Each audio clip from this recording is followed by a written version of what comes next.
Friends, welcome back to my channel Hiya Bangla class. আমি এখন নিপাতনে সিদ্ধ সন্ধি সম্পর্কে কিছুটা আলোচনা করব, যেগুলি তোমাদের পরবর্তীকালে খুবই উপকারে লাগবে। নিপাতনে সিদ্ধ সন্ধি বলতে নিপাতন শব্দের অর্থ জানতে হবে। নিপাতন শব্দের অর্থ হচ্ছে নিয়ম বহির্ভূত, অর্থাৎ নিপাতন শব্দের অর্থ যদি পরীক্ষায় আসে তোমাকে অবশ্যই লিখতে হবে নিয়ম বহির্ভূত।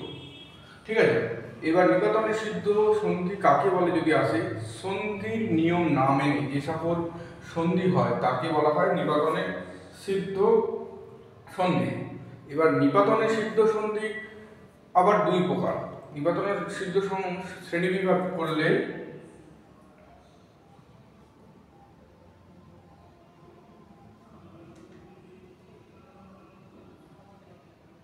এক নম্বরে কি আছে, এক নম্বরে আছে নিপাতনে সিদ্ধ স্বরসন্ধি।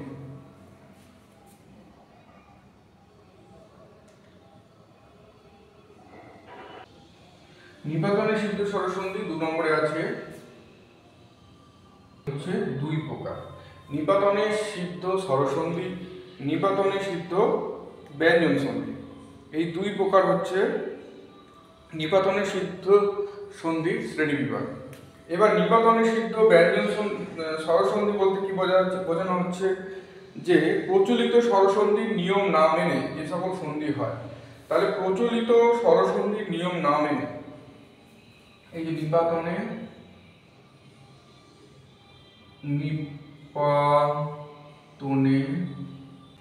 প্রচলিত স্বরসন্ধির নিয়ম না মেনে যে সকল সন্ধি হয় তাকে নিপাতনে সিদ্ধ স্বরসন্ধি বলে। যেমন প্রচলিত স্বরসন্ধি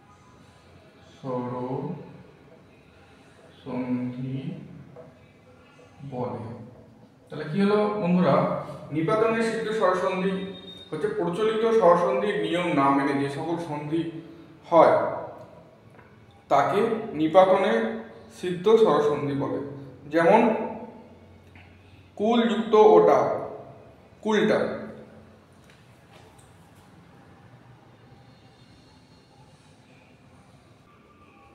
কুলটা। দু নম্বর হচ্ছে গো যুক্ত ইন্দ্র, গবেন্দ্র।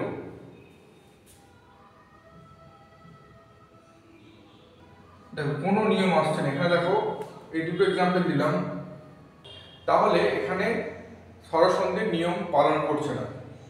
ঠিক আছে, নেক্সট আমি আরেকটা উদাহরণ দেব বন্ধুরা, খেয়াল করো। সার যুক্ত অঙ্গ,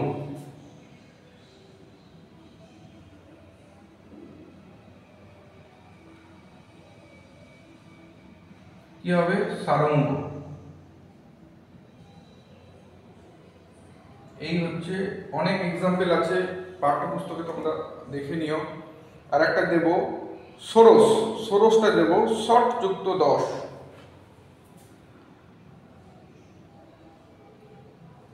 এখন নিপাতনে স্বরসন্ধি অনেক আছে যেগুলো তোমরা বই বা পাঠ্যপুস্তকে অনেক এক্সাম্পল আছে, তোমরা দেখে নিও। তাহলে নিপাতনে সিদ্ধ স্বরসন্ধি কাকে বলে কিছু উদাহরণ দিয়ে বুঝিয়ে দাও, তাহলে পরীক্ষায় অনেক পরীক্ষায় এই প্রশ্ন আসে। এই প্রশ্ন এলে এইভাবে তোমাদের উত্তর দিতে হবে। বন্ধুরা, এবার আমি শেখাবো বা নিপাতনে সিদ্ধ ব্যঞ্জন সন্ধি কাকে বলে। এটা প্রশ্ন আসতে পারে, নিপাতনে সিদ্ধ ব্যঞ্জন সন্ধি কাকে বলে উদাহরণ দিয়ে বুঝিয়ে দাও।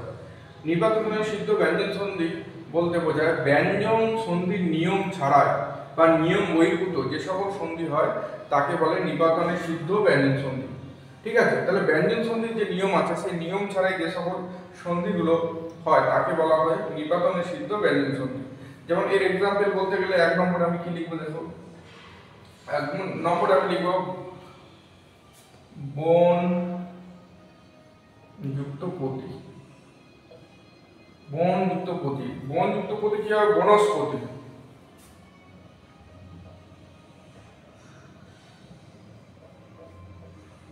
বনস্পতি, তাহলে বন যুক্ত পতি হলো বনস্পতি। এরপরে কি লিখবো?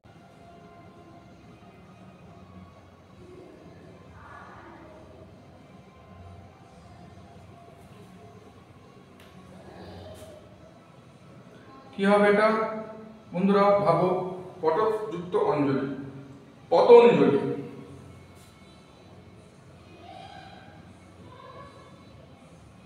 পতঞ্জলি। আরো অনেক এক্সাম্পল আছে যেগুলো অনেক পরীক্ষায় আসে, এক্সাম্পলগুলো মাথায় রেখে দিও। আমি আর একটা লিখবো, অষ্টযুক্ত দশ,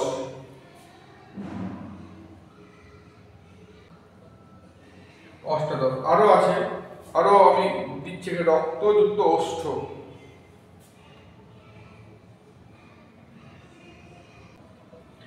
রক্তোষ্ঠ। তার আগে বলে রাখি, স্বরসন্ধি এবং ব্যঞ্জন সন্ধির নিয়মগুলো, সূত্রগুলো তোমরা অবশ্যই মাথায় রাখবে।